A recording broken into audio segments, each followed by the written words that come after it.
Hello there, everyone. Welcome back. JEB in Flow on the Street Parking Podcast channel. Good to have you here. It is an interesting time. And full disclosure, we are recording this probably a little bit ahead of schedule. Maybe a week from when you're actually going to see or hear it. And things have been moving so fast, I don't even know if what I'm going to say is even going to be relevant. And rather than having some well thought out thing that had to do with mindfulness and mindset and had some sort of real world application in a regular scenario, I made some notes, but I kind of wanted to just talk at you for a little bit because, like I said, things are moving very fast and we are reacting to things very fast, which may or may not be a good thing. So I just wanted to sort of say what was on my mind, and hopefully you can take some peace from this, and it will be helpful for you as you navigate these uncharted waters for a lot of us. One thing I was thinking about was this idea that sort of blew my mind a long time ago. I learned about it in high school, and I found it to hold true pretty much ever since then. It's this idea of being able to apply smaller systems to larger systems. An example would be your brain is this incredible organ that takes in information, it stores information, it transfers information, and it's capable of a lot of really incredible stuff. How that all works is through neurons signaling to one another. These little cells sending information from one cell to another, to another, to another. And all of those little neurons, they don't have an awareness, a consciousness of the other neurons and what they're doing. They're just doing their job of transferring information from one to another.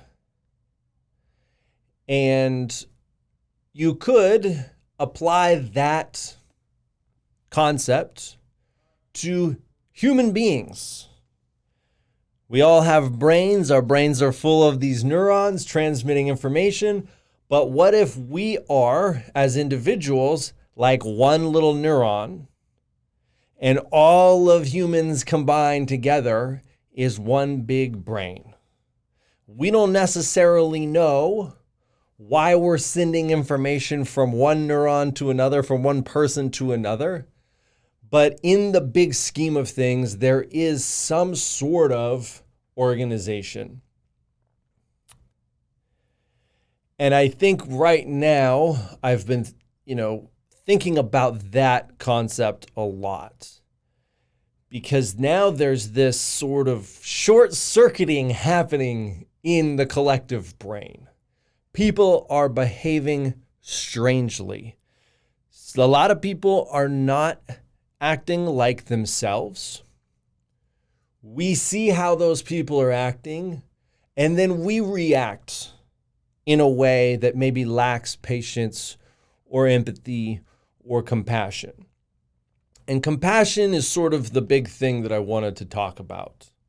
I think that now, more than ever, compassion is really essential. It is something that all of us should try to be holding on to and exploring and trying to create more of. Because in a situation like this, there is this threat. There is this threat that a lot of us don't really understand. A lot of us maybe have not taken a step back to see the bigger picture of how this affects all of us, not just ourselves or the people closest to us. But there is this sense of fear and uncertainty and essentially chaos.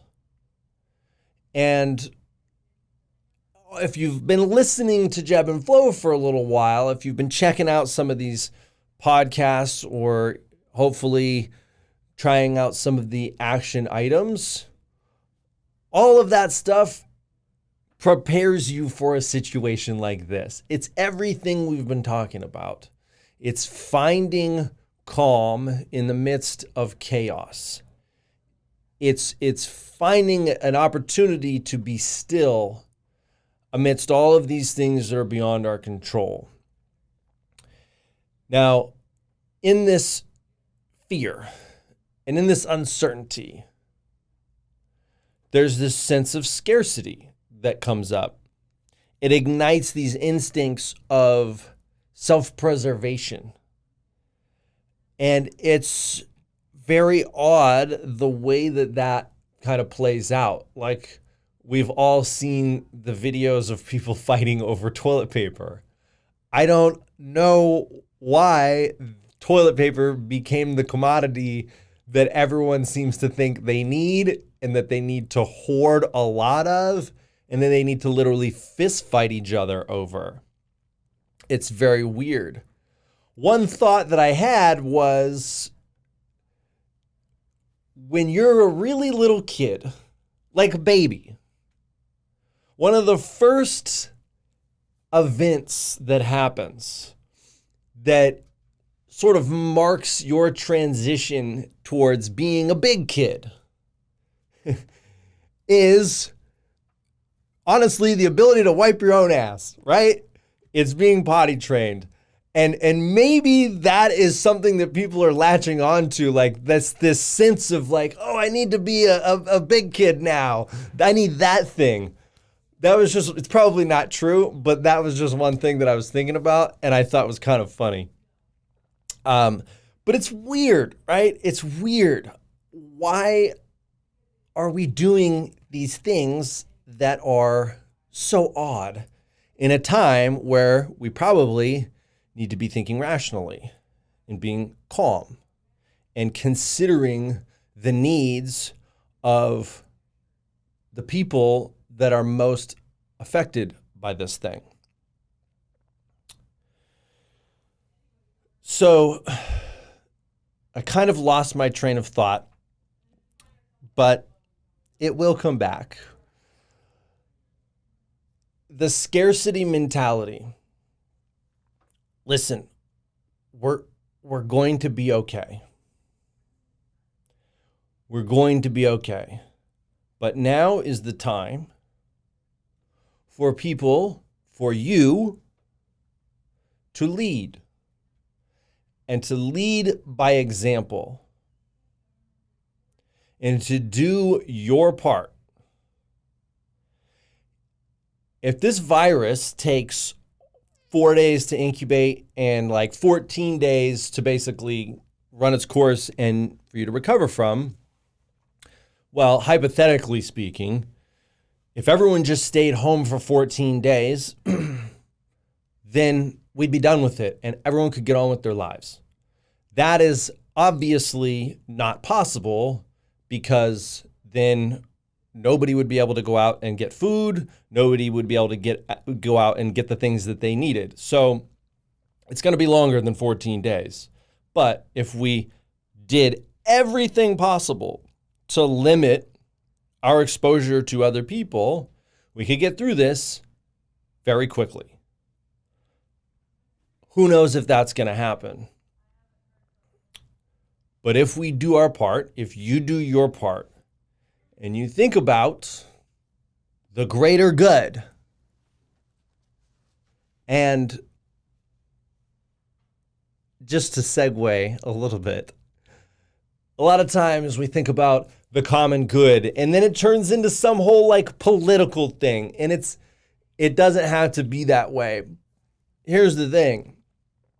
We are united, whether we want to be or not, by this threat. because it doesn't really care about anything. What we think is important in terms of where we live or what we drive or how much money we make or who we like and don't like, it doesn't matter. It doesn't matter. It's something that we all have to take some action on. And it's not actually a lot of action. It's sort of a lot of inaction. And I want to get into that in a second. But I guess that's kind of the end of my rant as far as trying to motivate people to take this seriously and to put the needs of of humanity before our own. So in terms of compassion, a year ago, well, more than a year ago, but it doesn't seem like that long ago that I was a gym owner. I owned a gym in Los Angeles for almost 7 years. Before that, I was working in sort of the entertainment industry, but in places where there was a lot of people congregated together coming from a lot of different places that now that's not happening.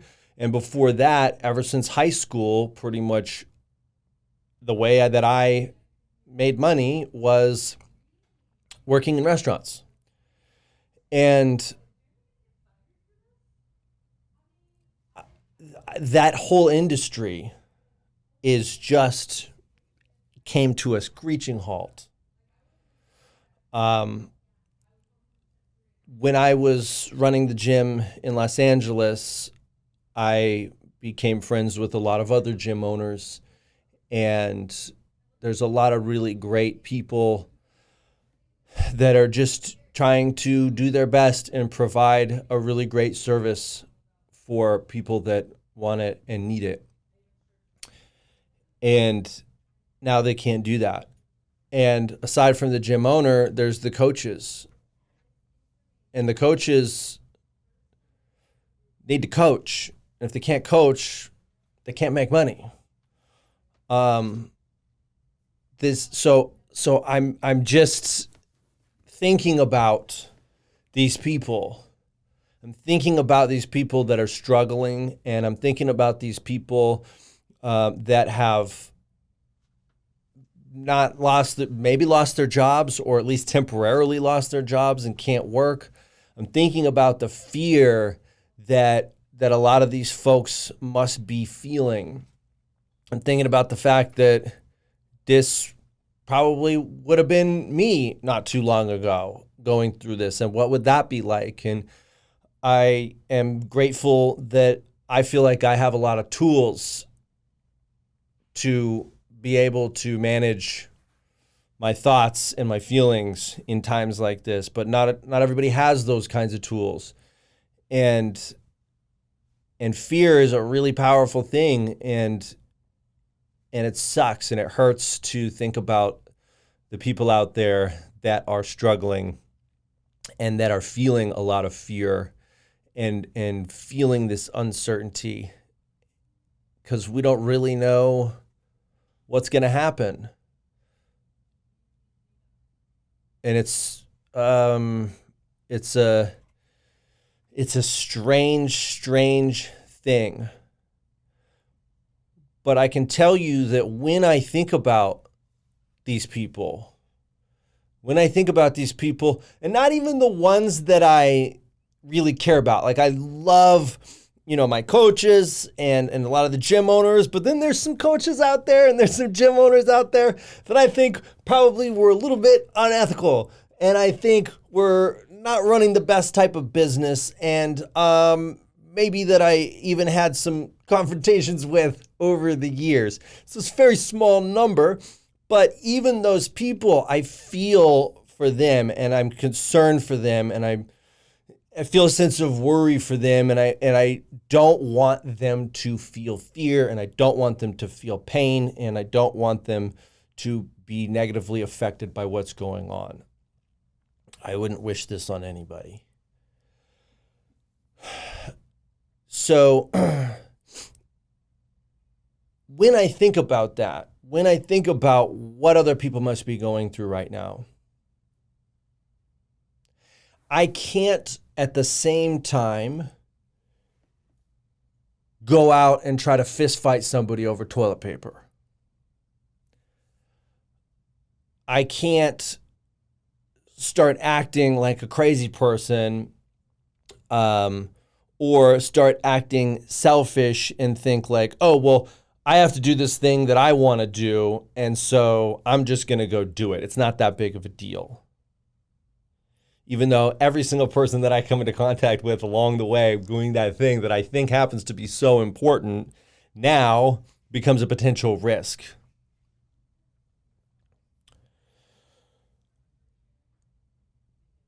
So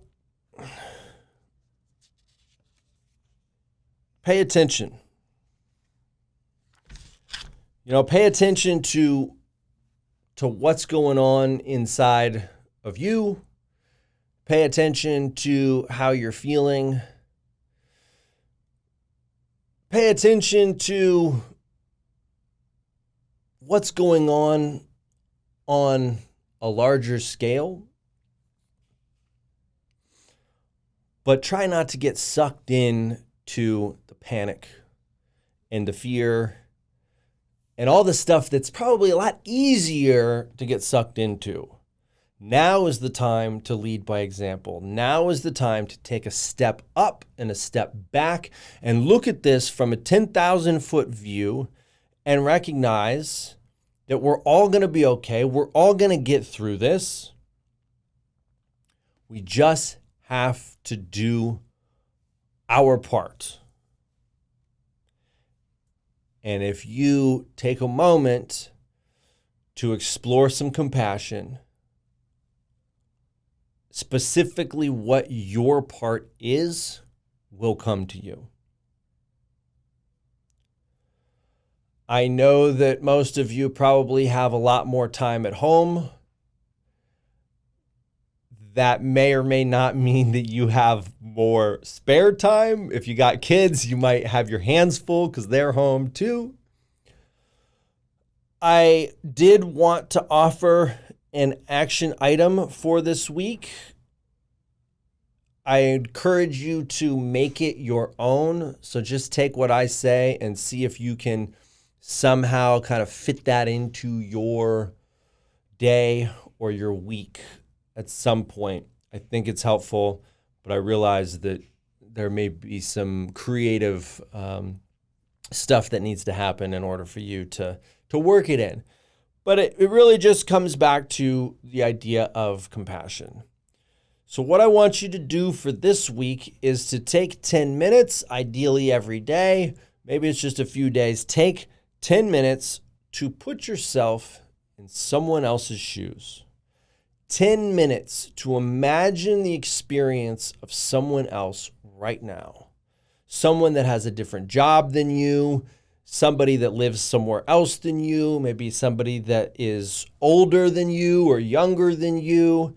And it doesn't have to be necessarily someone that's suffering. Maybe it's somebody that is not suffering and being in somebody that is not being sensitive to what's happening right now. And try to understand maybe that angle and where that's coming from, and recognize that even that person probably is experiencing fear on some level, and this is how they're dealing with it. Try to have some compassion for the person that's punching people in the face over toilet paper, because that person that is not who that person is. It isn't. None of us are that person. We act like that because we're being crazy right now, because we're giving into our fear and our sense of scarcity and all this negative stuff that we don't need to be getting involved in or tapping into. So take 10 minutes, put yourself in someone else's shoes, try to feel their experience. Come back to your own, be grateful for what you have, be positive, be optimistic. I love you guys. I will talk to you soon.